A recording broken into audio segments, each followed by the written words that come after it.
Aujourd'hui, je vais aborder avec vous le secret caché derrière le fait d'être végétarien. Est-ce que vous voyez? Être végétarien, le bien qui est dans être végétarien est immesurable. On ne peut pas mesurer tout le bien qu'il y a d'être végétarien. Est-ce que vous voyez? De la manière que les chiens reconnaissent les mangeurs de chiens et aboient dès qu'ils voient un de ces mangeurs, c'est de cette même manière que tous les animaux de la création, ils ont cette lecture de chaque être humain pour savoir lequel qui est à même de leur faire mal ou lequel qui est à même de ne rien faire en termes de mal vis-à-vis d'eux. Est-ce que vous voyez? Donc, le fait d'être végétarien fait en sorte que les animaux même vous placent en estime, c'est-à-dire ils vous donnent d'estime. Le simple fait que vous êtes végétarien. Parce qu'ils ont la capacité, comme je disais tantôt, la lecture de savoir qui est à même de leur faire mal et qui ne peut pas leur faire du mal. Est-ce que vous voyez? Au niveau des animaux, il y a deux catégories d'animaux. Je classe tous les animaux sur deux catégories. De la manière donc que les humains aussi sont de deux catégories, parce qu'il y a ceux qui ont atteint une certaine maturité spirituelle et ceux qui ne l'ont pas atteint, ne l'ont pas atteint d'abord. Est-ce que vous voyez? C'est ainsi que, au niveau des animaux aussi, il y a certains animaux qui ont atteint certaines capacités, une certaine maturité spirituelle, donc ils savent, ils comprennent des choses. Est-ce que vous voyez?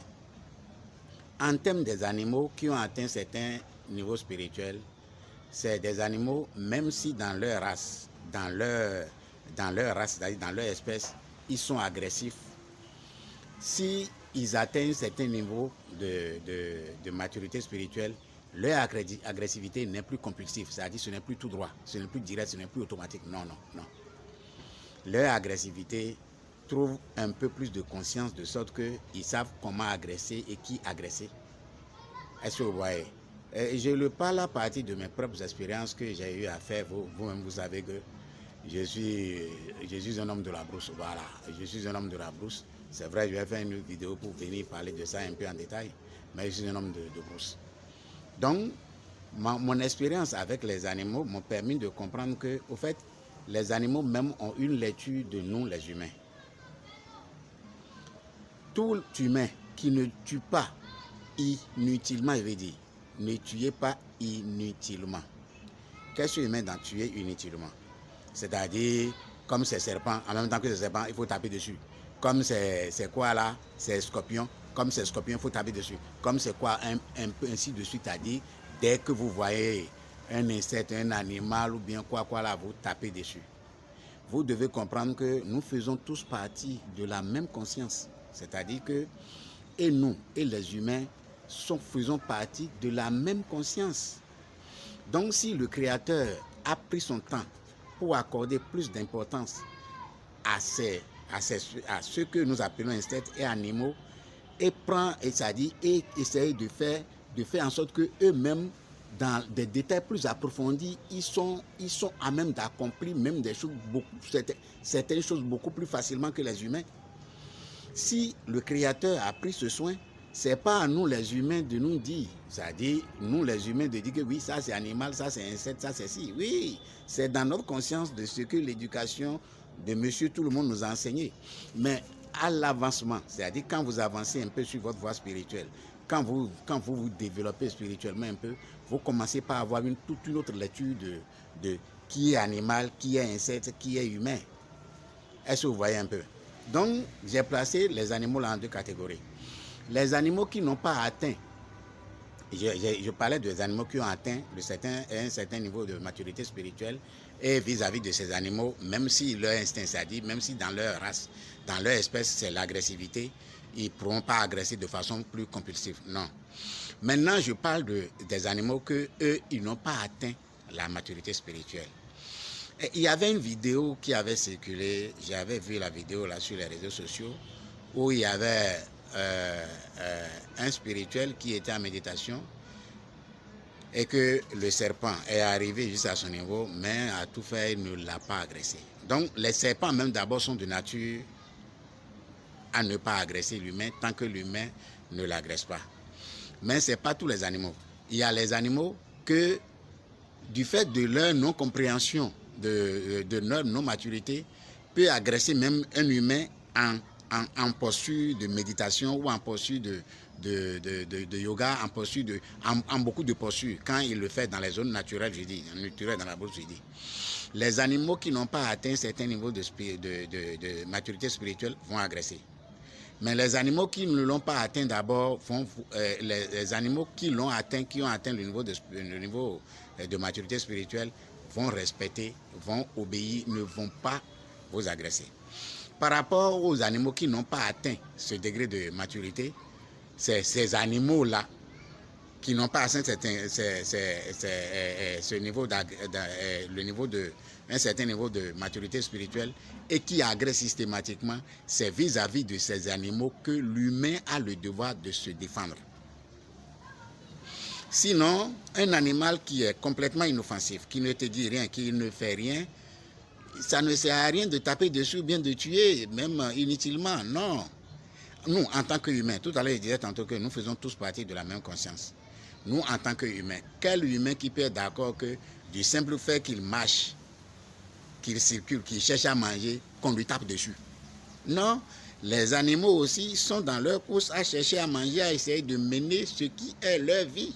Donc sur ce chemin, l'humain qui leur bat les routes, qui les empêche, qui court-circuite, c'est-à-dire qui les empêche d'évoluer, aussi à son karma à payer certainement. Maintenant, la question est de dire, bon, comme Maître Tat dit que ok, les animaux, il ne faut pas les maltraiter, il ne faut pas les tuer. Est-ce que Maître Tat peut tuer une mouche? Voilà, une moustique. Est-ce que Maître Tat peut tuer une moustique? Comme je le disais tantôt, je vous ai dit qu'au niveau des animaux, il y a deux catégories d'animaux. Il y a ceux qui ont atteint certains niveaux de maturité spirituelle, il y a d'autres qui ne l'ont pas atteint. Au niveau des moustiques aussi, il y en a deux catégories.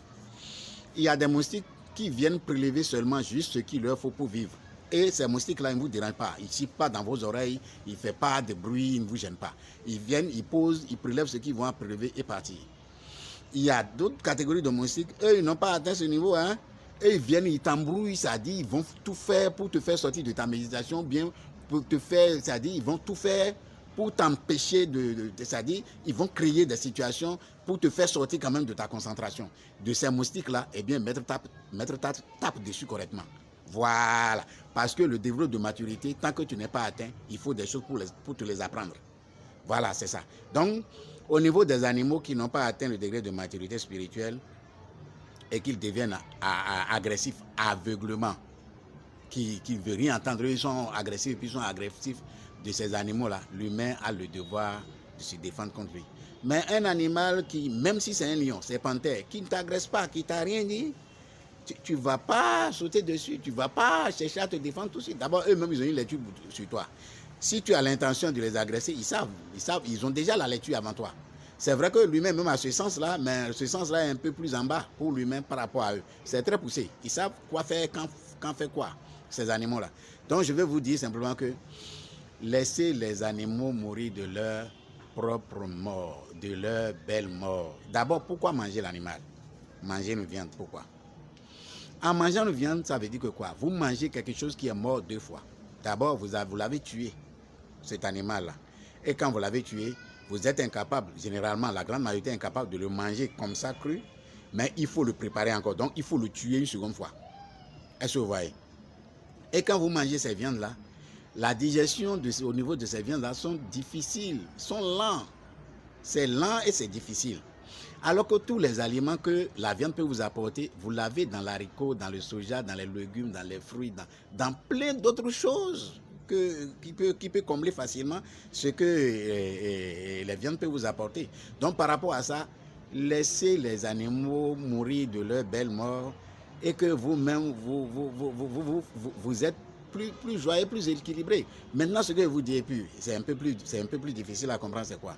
C'est qu'au niveau de ces animaux, le fait que vous avez une tendance de maltraitance vis-à-vis de ces animaux vous coupe vous coupe, c'est-à-dire vous limite certaines, limite l'évolution de votre énergie, limite l'expansion de votre énergie. C'est cet aspect-là qui est très important déjà.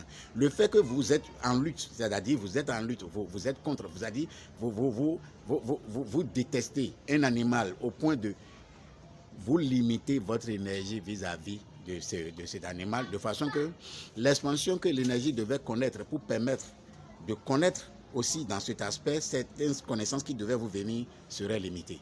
Donc par rapport à ça, laissez les animaux mourir de leur belle mort.